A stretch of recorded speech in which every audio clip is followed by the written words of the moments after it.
Bonjour mesdames et messieurs, bienvenue dans le 13h, bienvenue sur RTI. Ce samedi, les musulmans de Côte d'Ivoire et du monde célèbrent l'Aïd el-Kébir, la fête de la Tabaski, une manifestation religieuse et sociale très importante. Un mouton est donc sacrifié. Mais avant, dès 8h ce matin, les musulmans ont investi les mosquées et autres lieux de prière. La célébration officielle s'est faite à la Riviera Golfe. Ce samedi, le monde entier commémore la journée internationale de destruction des armes légères instaurée par les Nations Unies, une journée qui a pour objectif de rappeler aux populations la menace que représentent les armes excédentaires. Vous entendrez le message du gouvernement lu par Vagondo Diomandé. Le président du Sri Lanka, Gotabaya Rajapaksa, a fui ce samedi son palais de Colombo quelques minutes avant qu'il ne soit pris d'assaut par des centaines de manifestants, l'accusant d'être le responsable de la crise économique catastrophique que traverse le pays et voulant le chasser du pouvoir. C'est à suivre en fin de journal. Je vous le disais en titre, ce samedi, c'est l'Aïd el-Kébir, la fête de Tabaski, la plus importante des fêtes musulmanes. Manifestation religieuse donc, religieuse et sociale très importante. Un mouton est sacrifié et l'animal est consommé lors d'un grand repas de famille. Mais avant, dès 8h, 8h30 ce matin, les musulmans ont investi les mosquées et les lieux de prière. La célébration officielle, c'était à la grande mosquée de la Riviera Golfe en présence des membres du gouvernement, mais surtout du chef de l'État. Kolo Koulibaly. Ce samedi, c'est l'Aïd el-Kébir. Cocody Riviera Golfe, les fidèles réunis pour la célébration de la Tabaski. Le président de la République, Alassane Ouattara, à la prière, avec des membres du gouvernement et des présidents d'institutions. L'imam Traoré a dirigé la séance d'invocation d'Allah avant de prononcer son sermon. Une communication sur la bonne gestion du facteur temps par le croyant pour impacter positivement son entourage. La valeur d'un homme dans les temps se mesure par son utilité, par son adoration, par ses réalisations pour sa famille, pour sa communauté et pour son pays. À ce propos, le prophète Muhammad sallallahu alayhi wa sallam nous dit: quiconque passe une nuit en sécurité, en bon état de santé, dans sa famille, sa communauté, son pays, c'est comme si on lui a accordé l'ensemble du bonheur du monde entier. Après les 2 rakats et le sermon marquant la prière de l'Aïd el-Adha, c'est le moment pour le président de la République de se retirer de la mosquée, non sans prononcer ses vœux à l'occasion de cet événement religieux de haute importance pour les musulmans. Implorer le Seigneur pour la Côte d'Ivoire, pour la paix en Côte d'Ivoire, pour la santé de tous les Ivoiriens et aussi pour implorer le Seigneur que les temps difficiles qui nous sont imposés par la crise sanitaire et la crise internationale puissent trouver des solutions pour permettre à tous les Ivoiriens de vivre dans de meilleures conditions. Je voudrais saluer l'imam Traoré pour la prière, pour ses prêches, pour ses bénédictions, pour la paix dans notre pays et souhaiter qu'il en soit ainsi et dire que la Tabaski est une fête importante pour la communauté musulmane, mais également pour tous les Ivoiriens. Donc je voudrais terminer en souhaitant bonne fête à toutes et à tous et que le Seigneur nous permette de fêter à nouveau l'année prochaine. L'autre fait marquant de la fête de l'Aïd el-Adha, c'est l'offrande, l'immolation d'une bête, signe de foi, de générosité et de partage, des valeurs et recommandations fortes de l'islam. Là, nous étions à la grande mosquée de la Riviera Golfe, ici à Cocody. Mais la Tabaski est célébrée sur tout le territoire national. Nos reporters Frédéric Oulaï et Abou Sanogo étaient à Abobo pendant la prière. Grande mosquée d'Abobo. Célébration de la Tabaski. Il est 8 heures. Les fidèles musulmans, nattes ou tapis de prière en main s'empressent pour prendre place. Au nombre des fidèles, la ministre d'État, ministre des Affaires étrangères, de l'intégration africaine et de la diaspora, maire de la commune d'Abobo, Kandia Kamara. La prière de l'Aïd el-Kébir est dirigée par Fassiri Diarasouba, imam en second de la dite mosquée.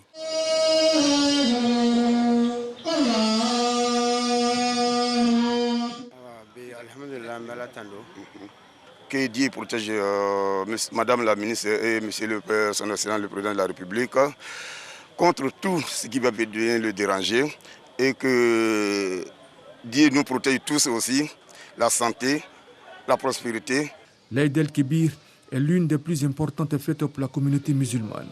Occasion pour la ministre Kandia Kamara pour faire des prières pour la commune d'Abobo et pour la Côte d'Ivoire. Je rends grâce à Dieu qui nous permet de célébrer la fête de la Tabaski aujourd'hui en bonne santé. Aujourd'hui, les Ivoiriens sont réconciliés. La Côte d'Ivoire est en paix.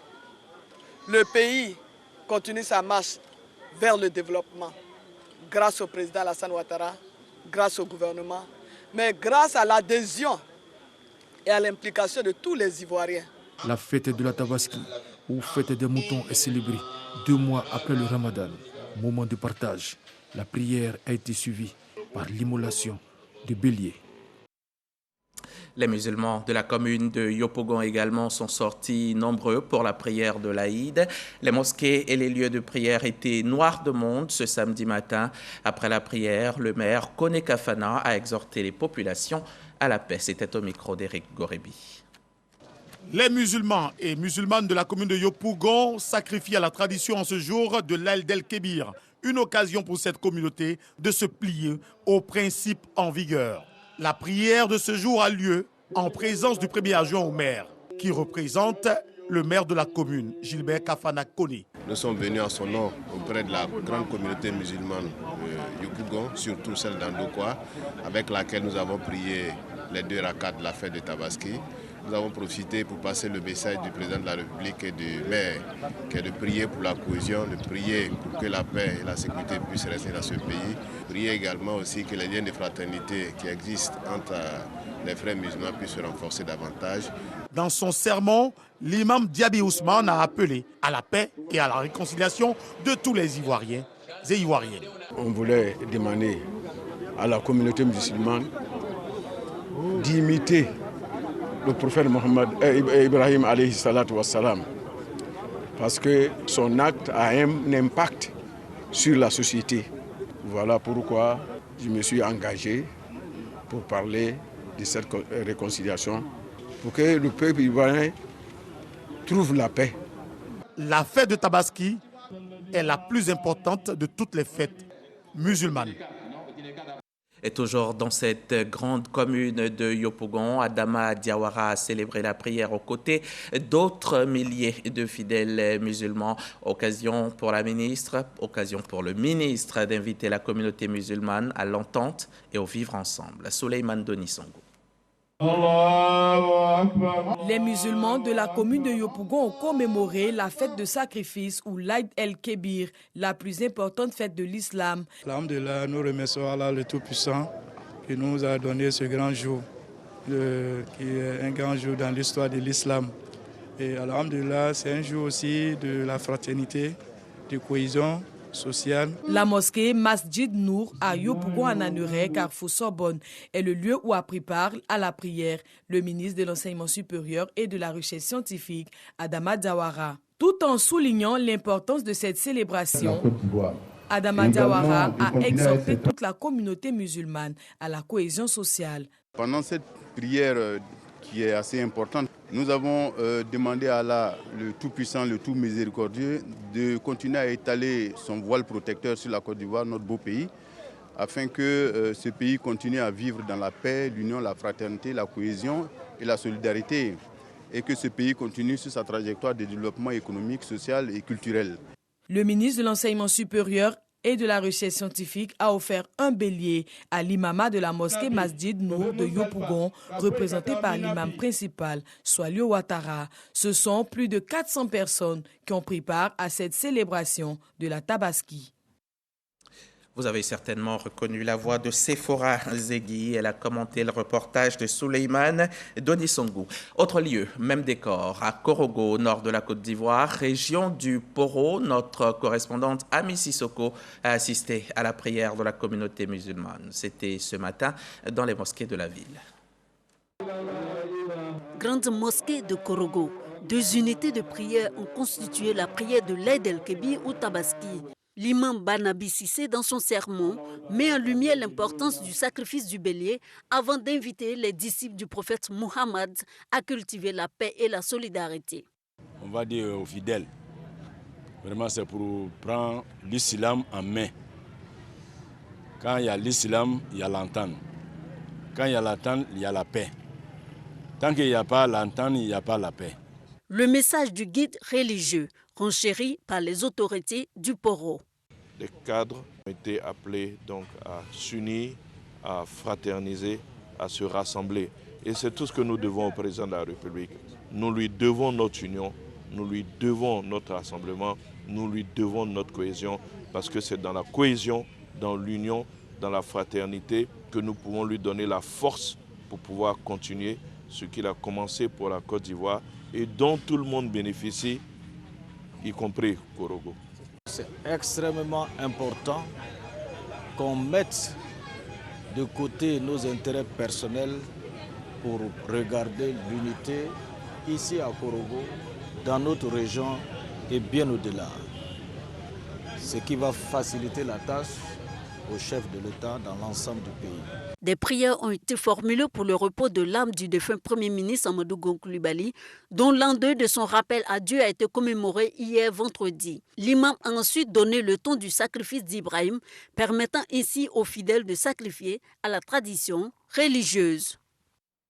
On quitte Korogo, direction le centre de la Côte d'Ivoire, à Bouaké, dans la région de Bouaké également. Les musulmans ont prié ce matin. On voit cela avec Kader Sogodogo de la station régionale RTI Bouaké.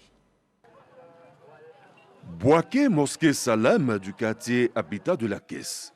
L'imam Yaya Kone immole un bélier à l'occasion de l'Aïd el-Kébir ou la fête de la Tabaski. Ainsi, le guide religieux commémore le sacrifice d'Abraham, un acte de haute portée spirituelle pour les fidèles musulmans. L'action de dévotion est précédée de la prière de 2 rakats préconisée pour la circonstance et suivie du sermon de l'imam. Yaya Kone a invité ses coreligionnaires à marcher selon les principes de Dieu afin de bénéficier de sa grâce. La paix, le pardon, la tolérance, l'entraide et le social ont été au centre du sermon de l'imam de la mosquée Yassine, quartier Air France 3. Nous sommes à Bouaké. Ahmad Diabaté invite à l'occasion de la célébration de la fête de l'Aïd el-Kébir les fidèles musulmans à rester solidaires et de bons voisins entre eux pour garantir la paix et la cohésion sociale. On prend maintenant la route pour Divo, de Bouaké à Divo. On fait quelques 240 km sur place. Également, les musulmans ont célébré l'Aïd el-Kébir. Témoignage Davis Oyo, Sidonie Davila. Divo au rythme de l'Aïd el-Kébir. Les fidèles musulmans sont tous au rendez-vous en ce jour spécial.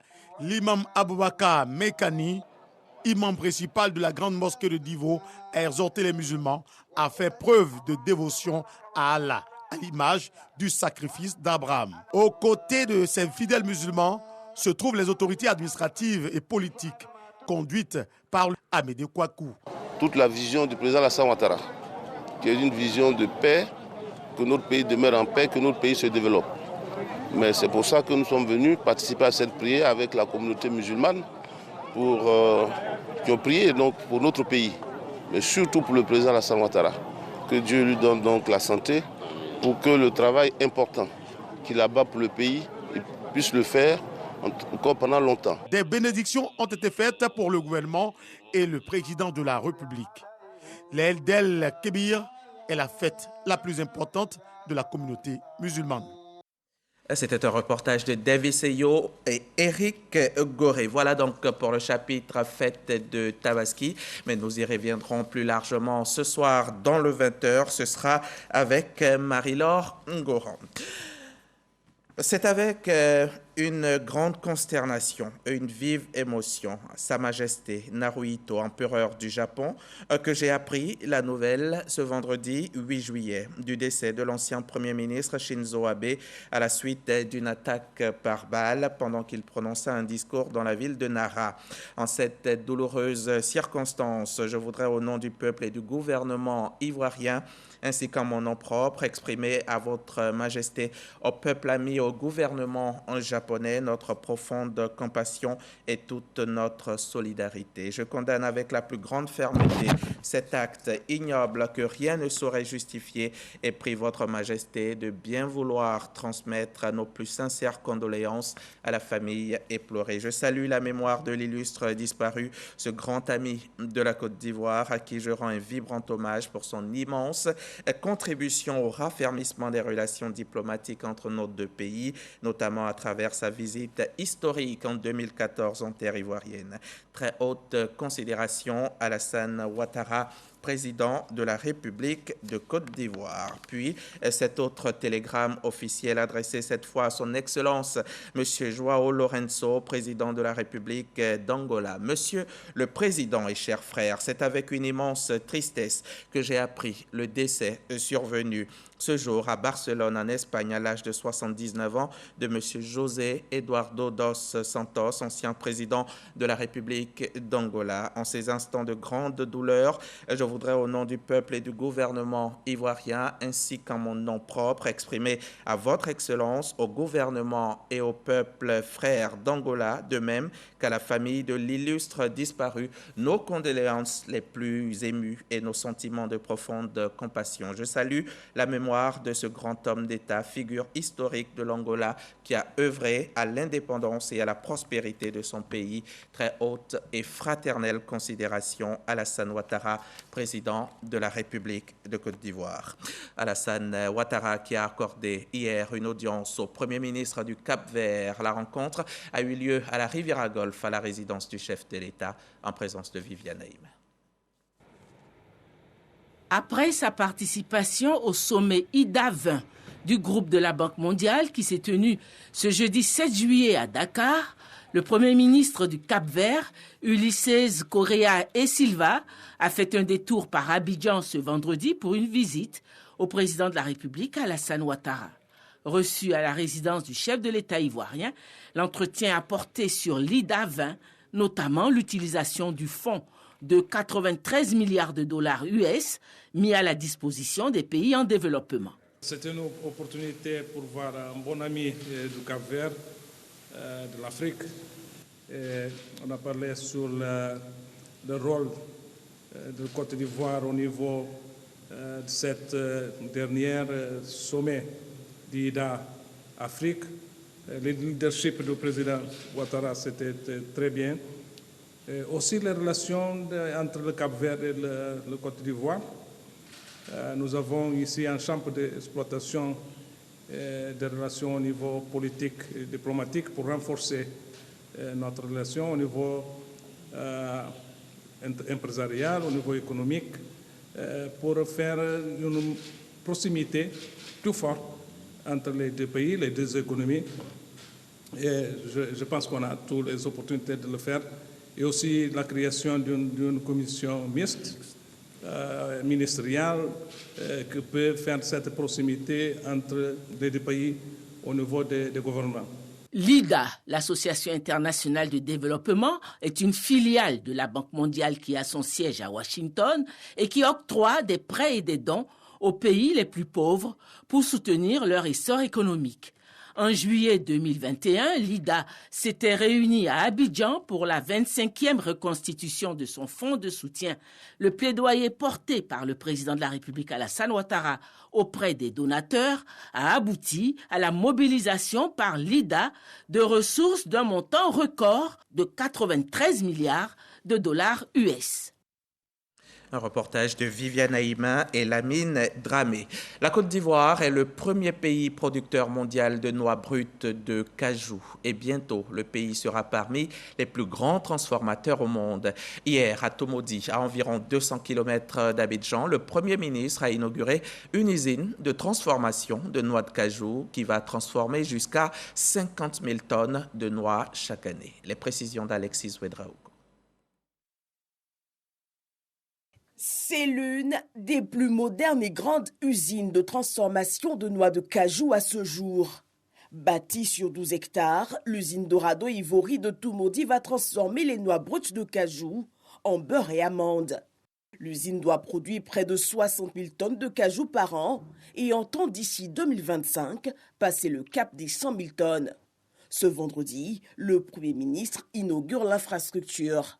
Bien plus qu'un nouveau site industriel, ce que nous célébrons aujourd'hui, c'est la transformation agro-industrielle de la Côte d'Ivoire. Au lendemain de la COP15, l'industrie prend en compte de bons gestes en matière de protection de l'environnement, avec un système pleinement intégré, zéro déchet. Elle n'est pas seulement moderne, mais c'est une usine intégrée.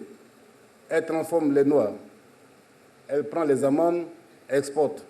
Mieux, une fois que les coques sont pressées, qu'on a extrait l'huile, il reste donc des briquettes qui servent de charbon. Aujourd'hui, nous allons poser la première pierre de l'usine, de l'unité qui va valoriser donc ces déchets. Pour le ministre du Commerce et de l'Industrie, c'est surtout la volonté du gouvernement de faire du secteur privé le fer de lance de l'économie ivoirienne. Notre département ministériel a fait de l'attraction des investissements dans ce secteur de la transformation de l'anacarde l'un des programmes phares de sa politique de transformation de notre matière première. Ce sont 35 entreprises et projets qui se sont engagés à travers des conventions avec l'État pour la réalisation de l'ambition qui est de transformer au moins 50% de la production nationale de noix de cajou à l'horizon 2030. Au-delà de cette vision, c'est surtout des matières premières transformées sur place qui font leur premier pas avec la saisie des retombées de toute la chaîne de valeur.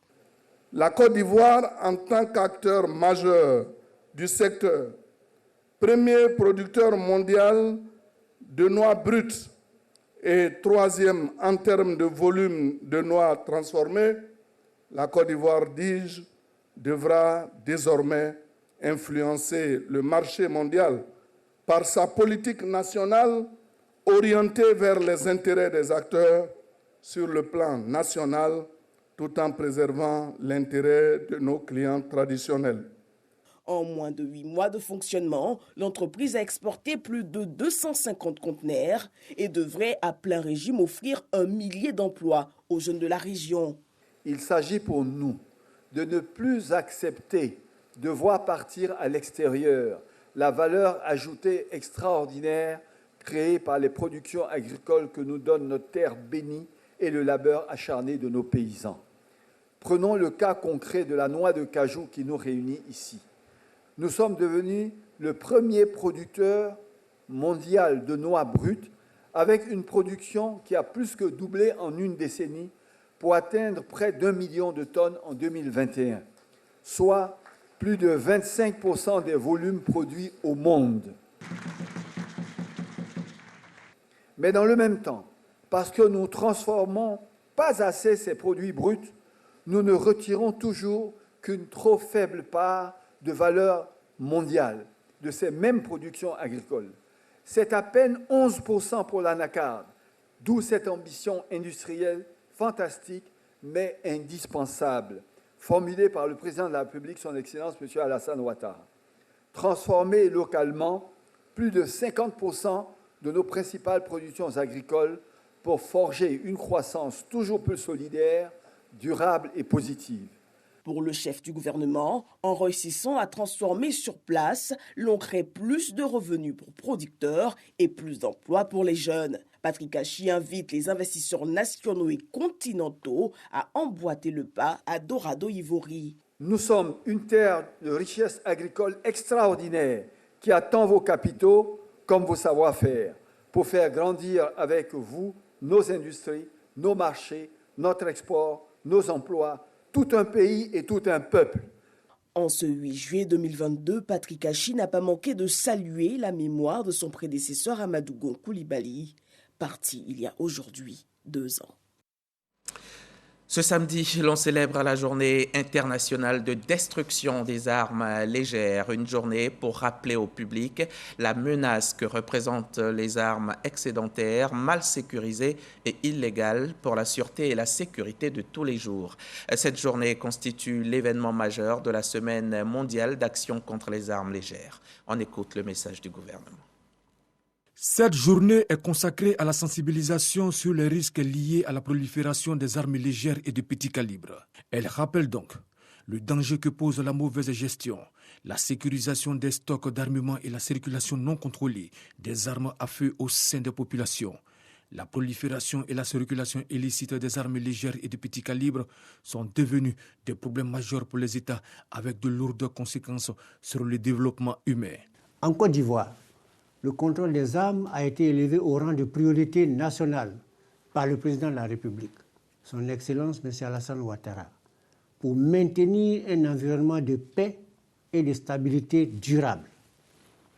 Cette volonté du président de la République s'est traduite dans les faits par la mise en œuvre en Côte d'Ivoire de la Convention de la CEDEAO sur les armes légères de petit calibre, leurs munitions et autres matériels connexes et des résolutions du Conseil de sécurité des Nations Unies sur le désarmement, la destruction et le marquage des armes.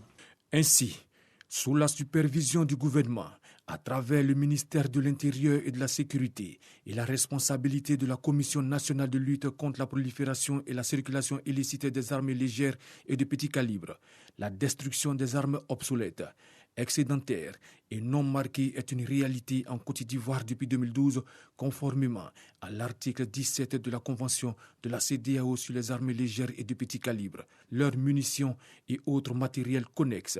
Ainsi, de 2012 à ce jour, la Côte d'Ivoire a procédé à la destruction de 24 240 armes, 2635 mines antipersonnelles et 6 336 munitions non explosées. La Journée internationale de destruction des armes nous offre l'occasion de saluer l'importance et la qualité du travail qu'effectue au quotidien la Comnat. En effet, le dispositif déployé et mis en œuvre a permis non seulement de favoriser au sein des communautés la remise volontaire des armes et munitions dans une approche globale et intégrée de sécurité communautaire, de sécurité urbaine et de cohésion sociale, mais également de réduire les risques de perte, de vol et de détournement des armes acquises, détenues et utilisées par des institutions nationales de sécurité. La Journée internationale de destruction des armes légères et de petit calibre offre une occasion aux dirigeants du monde entier en général et de l'Afrique en particulier, l'opportunité de s'unir dans le combat pour un meilleur contrôle des armes. Le message du ministre de l'Intérieur et de la Sécurité a été recueilli par Abou Sadogo et Zakaria Traoré. Place au chapitre Covid, l'actualité coronavirus.